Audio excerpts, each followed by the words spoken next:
नमस्कार साथियों, एक बार फिर से आपका आपके चैनल में बहुत स्वागत है। आज की क्लास में हम डीएलएड फर्स्ट सेमेस्टर के 5th पेपर के इम्पोर्टेंट क्वेश्चंस को सॉल्व करेंगे और 5वां पेपर है सामाजिक विज्ञान। आज के सेशन में हम बहुत ही इम्पोर्टेंट क्वेश्चंस को सॉल्व करने वाले हैं, तो आप इन्हें अवश्य देखें। इनमें बहुत से इम्पोर्टेंट क्वेश्चंस इंक्लूड किए गए हैं जो कि पेपर में बहुत ज़्यादा पूछे जाते हैं। तो आइए स्टार्ट करते हैं।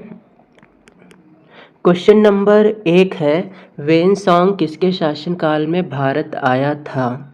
आपके ऑप्शन है हर्षवर्धन, अशोक, कुणाल, बिंदुसार। वेनसॉन्ग एक चीनी बौद्ध यात्री था जो हर्षवर्धन के काल में भारत आया था और ये लगभग 630 ईस्वी में भारत आया था और भारत में लगभग 15 साल तक इसने निवास किया और 15 साल रहने के बाद इसने प्रस्थान किया और 15 साल तक इसने भारत के अलग अलग राज्यों के राजाओं से मुलाकात की और मुलाकात करके उसने जो कुछ भी देखा, लोगों का रीति रिवाज, विश्वास, प्रथा, उन सब का वर्णन किया। इंडिका के लेखक कौन हैं? Megasthenes, Chandragupta, Skandagupta, Samudragupta. Indica Greek लेखक मेगस्थनीज के द्वारा लिखी गई एक रचना है। मेगस्थनीज ने इसे यूनानी भाषा में लिखा है और इसमें मौर्यकालीन समाज के नगर, भूगोल और वहाँ पर प्रचलित आदि प्रथा वगैरह का वर्णन किया है। तो मेगस्थनीज की भाषा अगर हम बात करें तो इसकी भाषा है यूनानी भाषा में इसको लिखा गया है।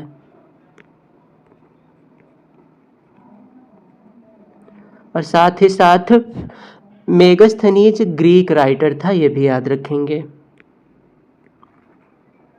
मेगस्थनीज किसके शासनकाल में भारत आया? चंद्रगुप्त मौर्य, अकबर, बाबर, हुमायूं। अभी हमने बताया था मेगस्थनीज चंद्रगुप्त मौर्य के शासनकाल में भारत आया था। यह एक यूनानी सामंत सेल्यूकस का दूत था जिसे उन्होंने भारत में भेजा था ताकि ये वहाँ पर भारत की संस्कृति, समाज, सरकार आदि का अवलोकन करे और वहाँ पर जाकर बताए। तो मेगस्थनीज भारत में आया था चंद्रगुप्त मौर्य के शासन काल में। गुप्त राजवंश किस लिए प्रसिद्ध था? कला एवं स्थापत्य, साहित्यिक कार्यों का संरक्षण, राजस्व एवं भूमिकर, साम्राज्यवाद।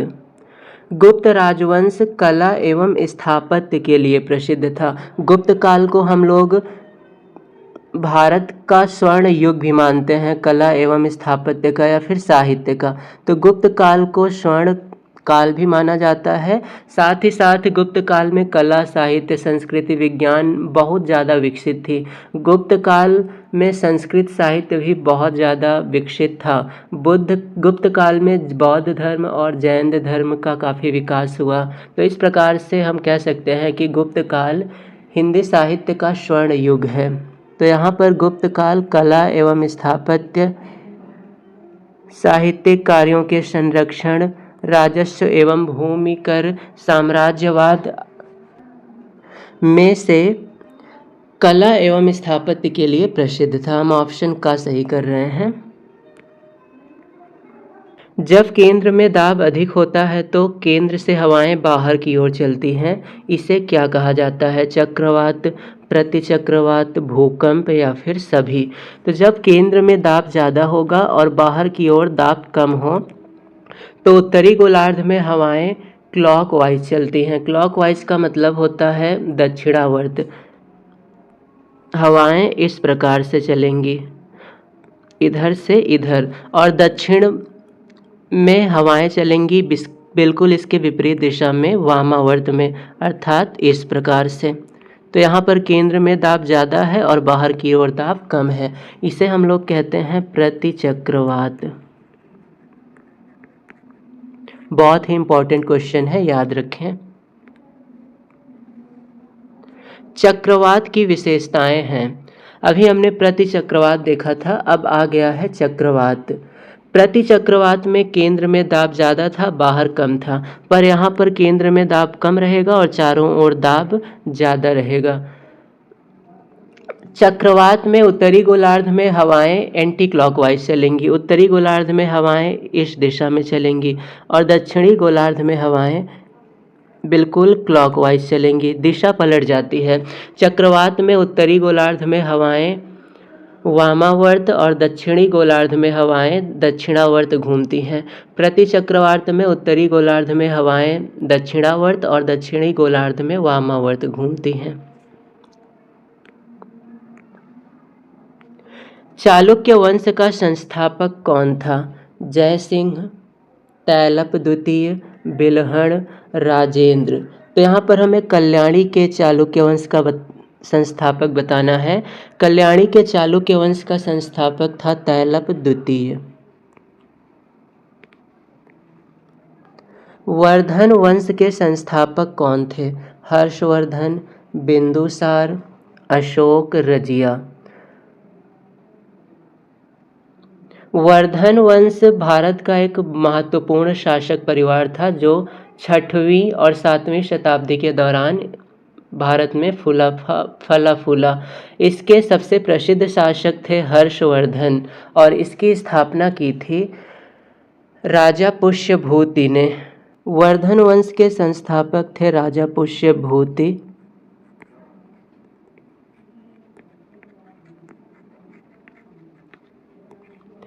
लेकिन यहाँ पर कोई भी ऑप्शन नहीं है तो शायद क्वेश्चन होना चाहिए वर्धन वंश के सबसे प्रसिद्ध शासक। तो अगर प्रसिद्ध शासक की बात है तब हर्षवर्धन सही होगा और संस्थापक थे राजा पुष्यभूति। सांची के स्तूप का निर्माण किसने करवाया? बिंदुसार, अशोक, अकबर, महेंद्र। सांची के स्तूप का निर्माण मौर्य सम्राट अशोक ने करवाया था। सांची का स्तूप मध्य प्रदेश के रायसेन जिले में स्थित है और यह भारत की सबसे पुरानी पत्थर की संरचनाओं में से एक है। इसे बौद्ध कला वस्तु और कला का बेहतरीन उदाहरण भी माना जाता है। तो सांची के स्तूप का निर्माण करवाया है अशोक ने। मोहनजोदड़ो कहाँ स्थित है? पंजाब में, सिंध में, उत्तर प्रदेश में या फिर गुजरात में? मोहनजोदड़ो सिंध में स्थित है। इसे हम लोग हड़प्पा सभ्यता के नाम से भी जानते हैं। यह दक्षिण एशिया के पश्चिमी भाग में फैली हुई थी जो कि वर्तमान में पाकिस्तान और पश्चिमी भारत के नाम से जाना जाता है। तो ये मोहनजोदड़ो की सभ्यता सिंध में स्थित थी।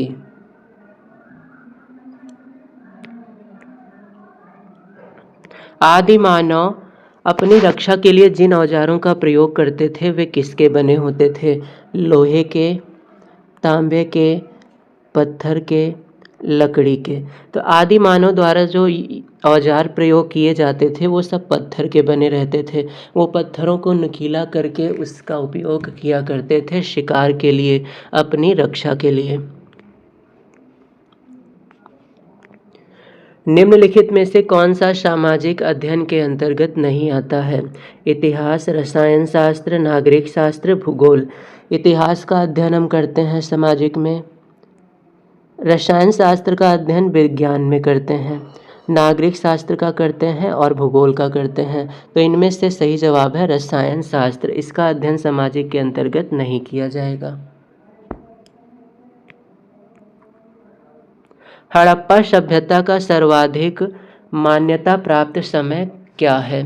2800 से 2000 ईसा पूर्व, 2500 से 1750 ईसा पूर्व, 3500 से 1800 ईसा पूर्व। अलग अलग इतिहासकारों ने हड़प्पा सभ्यता का काल अलग अलग माना है, लेकिन इनमें से 2500 से 1750 ये सबसे ज़्यादा मान्यता प्राप्त समय है हड़प्पा सभ्यता का। पंचायती राज प्रणाली में ग्राम पंचायत का गठन किस स्तर पर होता है? ग्राम स्तर पर, प्रखंड स्तर पर, नगर स्तर पर या फिर जिला स्तर पर? पंचायती राज प्रणाली में ग्राम पंचायत का गठन होता है ग्राम स्तर पर। पंचायती राज व्यवस्था में ग्राम पंचायत, पंचायत समिति और जिला परिषद ये 3 स्तर होते हैं। पंचायती राज व्यवस्था में ग्राम पंचायत का गठन ग्राम स्तर पर होता है। ग्राम पंचायत का कार्यकाल 5 साल होता है। ग्राम पंचायत का गठन मुखिया, उप मुखिया और सभी वार्ड सदस्यों के साथ होता है। ग्राम पंचायत के सभी काम गांव में रहने वाले लोगों की समस्याओं पर निर्भर होते हैं। हड़प्पा वासी किस वस्तु के उत्पादन में सर्वप्रथम थे? हड़प्पा वासी कपास के उत्पादन में सर्वप्रथम थे, लेकिन कपास के साथ साथ वे गेहूं, जौ, चावल, खजूर, तरबूज, मटर, राई, तिल इन सब का भी उत्पादन करते थे। हड़प्पा वासियों का जो मुख्य भोजन था वो गेहूं और जौ था। तो यहाँ पर हमारा सही जवाब कपास होगा। भारत और पाकिस्तान के मध्य अंतर्राष्ट्रीय सीमा का क्या नाम है? मैकमोहन रेखा, मकर रेखा, कर्क रेखा, रेडक्लिफ रेखा।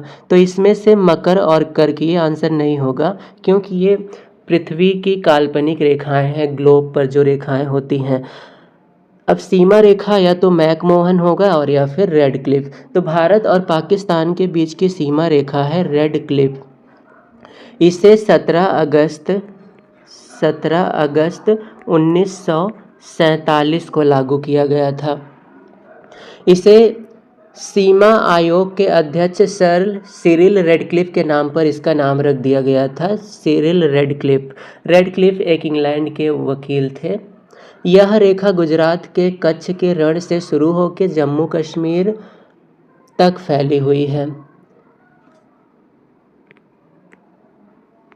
भारत के मध्य से गुजरने वाली रेखा कौन सी है? कर्क रेखा, मकर रेखा, उपर्युक्त दोनों या फिर कोई नहीं? तो भारत के मध्य से गुजरती है कर्क रेखा। कर्क रेखा लगभग 23.5 डिग्री काल्पनिक रेखा से गुजरती है। साथ ही साथ ये भारत के 8 राज्यों से होकर गुजरती है। 8 राज्य। अब ये 8 राज्य हैं गुजरात, राजस्थान, मध्य प्रदेश, छत्तीसगढ़, झारखंड, पश्चिम बंगाल, त्रिपुरा और मिजोरम। ये 8 राज्य हैं जहाँ से कर्क रेखा गुजरती है। भारत तथा चीन के मध्य अंतर्राष्ट्रीय सीमा का क्या नाम है? भारत और चीन के मध्य अंतर्राष्ट्रीय सीमा का नाम, अब यहाँ पर ऑप्शन मिसप्रिंट हो गया है। भारत और चीन के मध्य की जो अंतर्राष्ट्रीय सीमा है उसे हम कहते हैं मैकमोहन रेखा। यह रेखा लगभग 890 किलोमीटर लंबी है। इसकी लंबाई 890 किलोमीटर है। इसका नाम मैकमोहन रखा गया था सर हेनरी मैकमोहन के नाम पर, जो भारत के विदेश सचिव और ब्रिटिश मध्यस्थ थे। यह पश्चिम में भूटान से शुरू होकर पूर्व में ब्रह्मपुत्र नदी तक फैली हुई है। तो ये कहाँ कहाँ तक है ये भी याद रखें। भारत चीन के मध्य की रेखा मैकमोहन है। इसकी लंबाई 890 किलोमीटर। इसका नाम हेनरी मैकमोहन के नाम पर रखा गया है और साथ ही साथ यह भूटान से शुरू होकर ब्रह्मपुत्र नदी तक फैली हुई है। सम्यक ज्ञान, सम्यक दर्शन, सम्यक आचरण ये 3 रत्न किस धर्म के हैं? जैन धर्म, बौद्ध धर्म, दोनों या फिर कोई नहीं? तो जैन धर्म में 3 रत्न होते हैं, सम्यक ज्ञान, सम्यक दर्शन, सम्यक आचरण। सम्यक ज्ञान का मतलब है जैन धर्म और मुक्ति से जुड़ा सही और पूरा ज्ञान। सम्यक दर्शन का मतलब है तीर्थंकरों पर पूरी तरह से भरोसा करना। और सम्यक आचरण का मतलब है अपने आचरण को उपचित रखना। तो सम्यक ज्ञान, सम्यक दर्शन और सम्यक आचरण ये तीनों जैन धर्म के त्रिरत्न हैं। महावीर स्वामी का जन्म कहाँ हुआ था? वैशाली के कुंड ग्राम में, कुशीनगर में, लुम्बिनी में या फिर अजमेर में। महावीर स्वामी का जन्म वैशाली के कुंडग्राम में 599 ईसा पूर्व में हुआ था। इनके पिता का नाम सिद्धार्थ और माता का नाम त्रिशला था और साथ ही साथ ये जैन धर्म के 24वें तीर्थंकर थे। ये सब 4 पॉइंट याद रखेंगे। इनका जन्म वैशाली के कुंडग्राम में 599 ईसा पूर्व में हुआ। इनके पिता सिद्धार्थ, माता त्रिशला, ये जैन धर्म के 24वें तीर्थंकर, 24वें और अंतिम, ये अंतिम तीर्थंकर भी थे। इनके बाद कोई और तीर्थंकर नहीं था। पिरामिड किस देश में है? यूनान, रोम, मिस्र या फिर सऊदी अरब? पिरामिड मिस्र में काफ़ी ज़्यादा पाए गए हैं। लगभग 100 से ज़्यादा पिरामिड की खोज मिस्र में हुई है। इनमें से अधिकांशतः राजाओं के मकबरे के रूप में निर्मित हैं। हालांकि इनमें से कोई भी गीज़ा के पिरामिडों की तरह विशिष्ट नहीं है।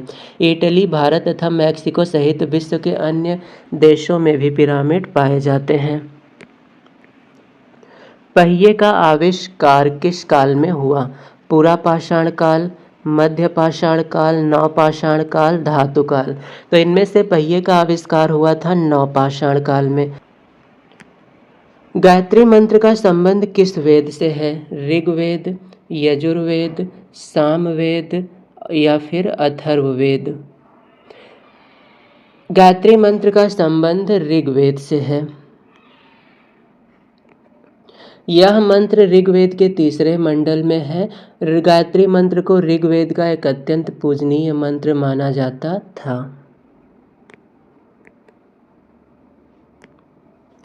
पृथ्वी के मध्य से गुजरने वाली रेखा कौन सी है? भूमध्य रेखा, देशांतर रेखा, कर्क रेखा, मकर रेखा? तो अगर ये पृथ्वी है तो पृथ्वी के बिल्कुल मध्य से गुजरती है भूमध्य रेखा। ये पृथ्वी को 2 भागों में बांट देती है। एक को हम कहते हैं उत्तरी गोलार्ध और दूसरे को हम कहते हैं दक्षिणी गोलार्ध। तो हमारा सही जवाब होगा भूमध्य रेखा। देशांतर रेखाएं ऊपर से नीचे की ओर खींची जाती हैं कुछ इस प्रकार से। कर्क रेखा उत्तरी गोलार्ध में है और मकर रेखा दक्षिणी गोलार्ध में है। किस ग्रह को सौर परिवार से हटा दिया गया था? अरुण, वरुण, यम, मंगल? तो इसमें से यम को सौर परिवार से हटा दिया गया था क्योंकि यह इंटरनेशनल एस्ट्रोनॉमिकल यूनियन के सभी मापदंडों को पूरा नहीं करता है। इसे 2006 में हटाया गया था। ये भी क्वेश्चन इम्पॉर्टेंट है। जब सूर्य और चंद्रमा के बीच पृथ्वी आ जाती है तो उसे क्या कहते हैं? ये है सूर्य, ये है चंद्रमा और इसके बीच में आ जाएगी पृथ्वी। तो ऐसे केस में सूर्य का प्रकाश चंद्रमा तक सीधे सीधे नहीं पहुंचेगा बल्कि पृथ्वी की छाया बनेगी चंद्रमा पर। तो इस स्थिति को हम लोग कहते हैं चंद्र ग्रहण और ये हमेशा पूर्णिमा के दिन ही होता है। जब सूर्य और पृथ्वी के बीच में चंद्रमा आ जाता है तो उसे क्या कहते हैं? ये है सूर्य और ये है पृथ्वी, इनके बीच में आ जाएगा चंद्रमा। तो ऐसे केस में अब सूर्य का प्रकाश पृथ्वी तक पूरा नहीं पहुंचेगा बल्कि चंद्रमा की छाया पड़ेगी पृथ्वी पर। तो इस स्थिति को हम लोग सूर्य ग्रहण कहते हैं और ये लगभग अमावस्या के दिन ही होता है।